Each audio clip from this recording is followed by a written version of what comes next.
BSP अध्यक्ष मायावती ने अपने बाहुबली विधायक मुख्तार अंसारी का टिकट काट दिया है। मायावती ने ट्वीट कर कहा कि उनकी पार्टी अब माफियाओं को टिकट नहीं देगी। मुख्तार अंसारी का टिकट कटते ही असदुद्दीन ओवैसी ने उन्हें एआईएमआईएम का टिकट ऑफर कर दिया।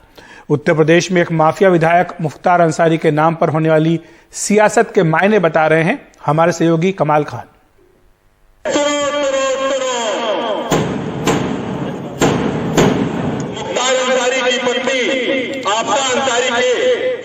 मुख्तार अंसारी और उनके करीबियों के खिलाफ यूपी में कुर्की जब्ती की ऐसी मुनादियां ही कम नहीं थीं कि अब मायावती ने विधानसभा टिकट काटने की मुनादी कर दी। उन्होंने ट्वीट किया कि बीएसपी का आगामी विधानसभा आम चुनाव में प्रयास होगा कि किसी भी बाहुबली और माफिया आदि को पार्टी से चुनाव न लड़ाया जाए। इसके मद्देनजर ही आजमगढ़ मंडल की मऊ विधानसभा सीट से अब मुख्तार अंसारी का नहीं बल्कि यूपी के बीएसपी स्टेट अध्यक्ष श्री भीम राजभर के नाम को फाइनल किया गया है। यूपी में 100 विधानसभा सीटों पर चुनाव लड़ रही एआईएमआईएम के अध्यक्ष असदुद्दीन ओवैसी ने फौरन ही मुख्तार को टिकट ऑफर कर दिया। मायावती जी, आपने मुख्तार साहब को टिकट नहीं दिया और मजलिस-ए-इत्तेहादुल मुस्लिमीन की तरफ से मैं ये आश्वासन देता हूं कि अगर मुख्तार अंसारी साहब चुनाव लड़ना चाहें तो मजलिस-ए-इत्तेहादुल मुस्लिमीन के दरवाजे उनके लिए खुले हैं और हम उनको टिकट देंगे।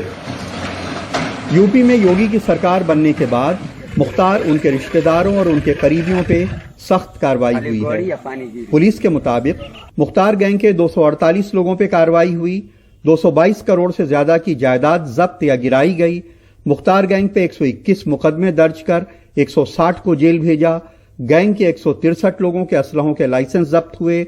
110 पे गैंगस्टर, 41 पे गुंडा एक्ट, 6 पे एनएसए लगा। गैंग के 37 लोगों की हिस्ट्री शीट खोली गई। लेकिन मायावती के इस फैसले से लोगों को हैरत हुई, क्योंकि मुख्तार को 2017 में पार्टी का टिकट देते वक्त मायावती ने खुद कहा था कि उनके ऊपर मुकदमे सियासी रंजिश में किए गए हैं। अल्पसंख्यक समाज से संबंधित मुख्तार अंसारी का खुद का अपना परिवार है, जिनके बढ़ते हुए प्रभाव से दुखी होकर व द्वेष की भावना से इनके विरोधियों ने जबरन इन पर अनेकों आपराधिक मामले दर्ज करा के इनकी राजनीति में व समाज में तथा आम जनता में भी इमेज को खराब करने की पूरी कोशिश की है।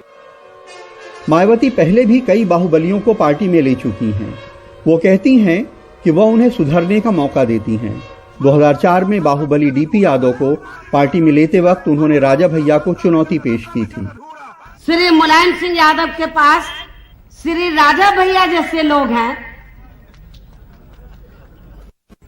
उनको मुंह तोड़ जवाब देने के लिए Shri DP Yadav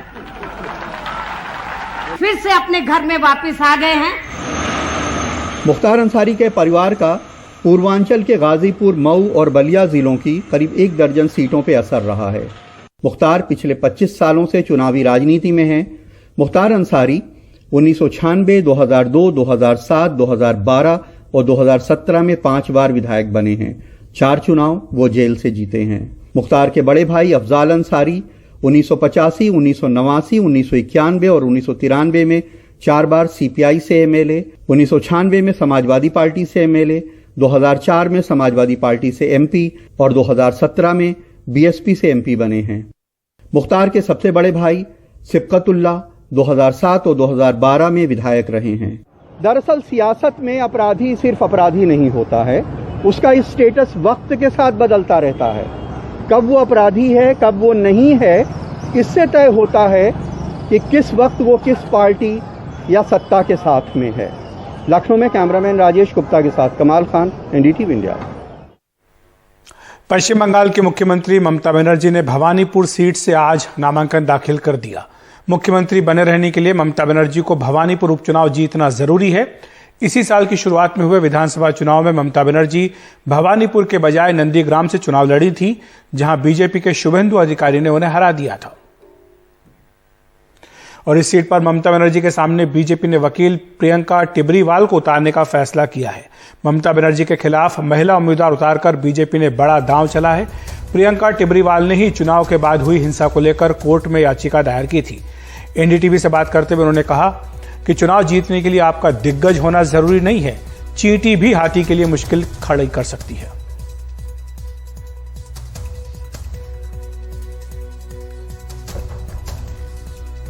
To win elections, you don't need to be giant. It's an ant also, which can cause difficulties for an elephant. That in order to save democracy and to ensure that there is rule of law in West Bengal, they need to stand and give a befitting reply this time to the TMs. Your message to Mamata Banerjee, if you have one. All the best.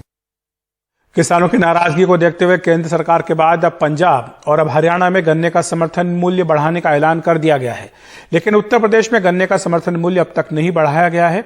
तो गन्ने के समर्थन मूल्य पर किस तरह की राजनीति हो रही है, बता रहे हैं रवीश रंजन शुक्ला। पंजाब और हरियाणा की तर्ज पर अब उत्तर प्रदेश में भी गन्ने पर राज्य समर्थन मूल्य बढ़ाने की मांग तेज हो गई है।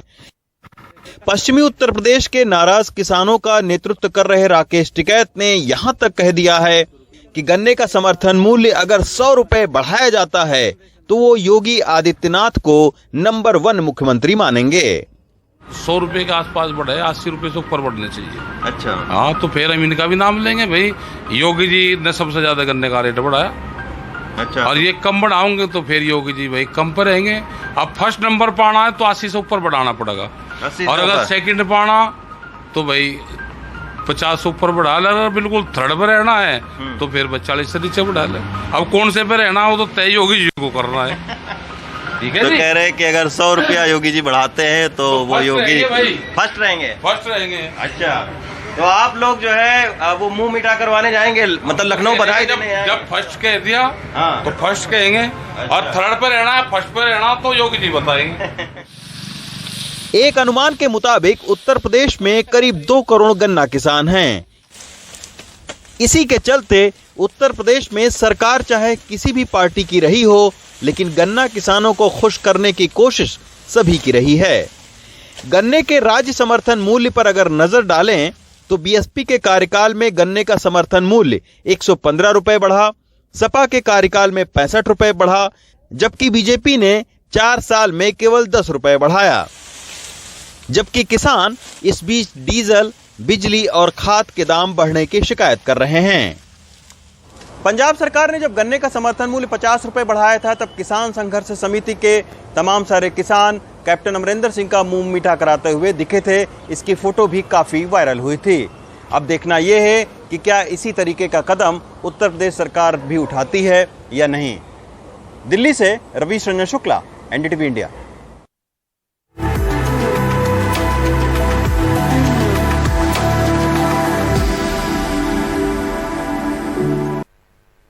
हजारों मासूम बच्चे तस्करी का शिकार हो चुके हैं। इनमें से एक मोहम्मद छोटू, जिन्हें दिल्ली से कैलाश सत्यार्थी चिल्ड्रंस फाउंडेशन ने बचाया था। मोहम्मद छोटू अब फाउंडेशन के उस जाल का हिस्सा हैं जो ऐसी जगहों पर निगाह रखता है जहां से तस्करी का ज्यादा खतरा होता है। ये रिपोर्ट इस नेटवर्क के बारे में है जिसकी बदौलत न जाने कितने बच्चे तस्करी के चंगुल से बचाए जा चुके हैं। कोई भी बच्चे से 18 साल से कम उम्र के बच्चे से काम कराता है। इसमें पुलिस वाला नंबर दे रखा है, या आंगनबाड़ी में पढ़ाई सही नहीं हो रहा है, या कोई बच्चे को बाहर लेकर जा रहा है। हमें 8 साल की उम्र में ही दिल्ली में तस्करी के बाद बाल मजदूरी पर मजबूर होने वाले 19 साल के मोहम्मद छोटू आज उन जगहों पर कड़ी निगाह रखते हैं जहां से बाल तस्करी होने का ज्यादा खतरा रहता है। ये अधिकार नहीं पता होता मुझे, बच्चों का अधिकार क्या है। गांव-गांव घूमकर वो ये जागरूकता भी जगाने की कोशिश करते हैं कि बच्चों को मानव तस्करों से बचाया जा सके, और इसके लिए वॉलंटियर्स भी साथ जोड़ते हैं। और मैं देखा कि जब मैं गांव में आया बाल आश्रम से, तो मैं देखा कि गांव में बच्चे नशे कर रहे हैं, बच्चे स्कूल से वंचित हो रहे हैं। तो हम लोग फील्ड में काम करें, लोगों को समझाने का काम करें। तो मैं सोचा कि मेरे गांव में निकल जो लोग नहीं समझ रहे बात को, तो कैसे करें हम कि इसको सुधारें। बच्चों के रोटी, खेल, पढ़ाई, प्यार, ये अधिकार है, उसको आपको देना होगा। तो हम गांव में जाकर के बुजुर्गों को और महिलाओं को यही समझाते जाते हैं। भारत में हर घंटे 8 बच्चे लापता होते हैं, 5 का यौन शोषण होता है। सत्यार्थी आंदोलन के बचपन बचाओ आंदोलन ने महामारी आने के बाद 9000 से ज्यादा बच्चों को बचाया है और 260 मानव तस्करों को पकड़वाया है। सरकारी एजेंसियों के साथ कैलाश सत्यार्थी चिल्ड्रंस फाउंडेशन के पूर्व पीड़ित बच्चों के फैले हुए खुफिया नेटवर्क का अच्छा तालमेल है। हर पल चौकस और चौकन्ने रहते हुए छोटू और इस तंत्र के उन जैसे दूसरे सदस्य बच्चों के बारे में संदिग्ध गतिविधियों की खबर देते हैं, जो तस्करों को पकड़ने में बहुत कारगर साबित होता है। Survivor led intelligence network KSF का एक महत्वपूर्ण अंग है और ये इसको जो चलाने वाले लोग हैं वो फॉर्मर विक्टिम्स ऑफ ट्रैफिकिंग रहे हैं और वहां पे वो इंफॉर्मेशन इकट्ठा करते हैं कि अगर कोई भी विक्टिम्स को ले जाने की कोशिश कर रहा है उसको इंफॉर्मेशन पहले लोकल लेवल पे देते हैं। इसके बाद अगर वो कहीं से लेके निकल गया तो ट्रांजिट एरिया में इंफॉर्मेशन पास करते हैं हमारे सेंट्रल ऑफिस को और वहां से उन विक्टिम्स को रेस्क्यू किया जाता है। बचाव के बाद बच्चों का न सिर्फ पुनर्वास किया जाता है बल्कि उन्हें कानूनी और मानसिक स्वास्थ्य संबंधी सहायता भी दी जाती है।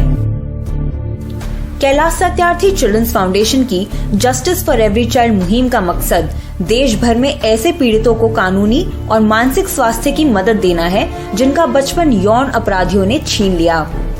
इस मुहिम के साथ जुड़िए ताकि बलात्कार और यौन शोषण के शिकार बच्चों को इंसाफ के लिए मुनासिब मदद दी जा सके। Bureau report NDTV।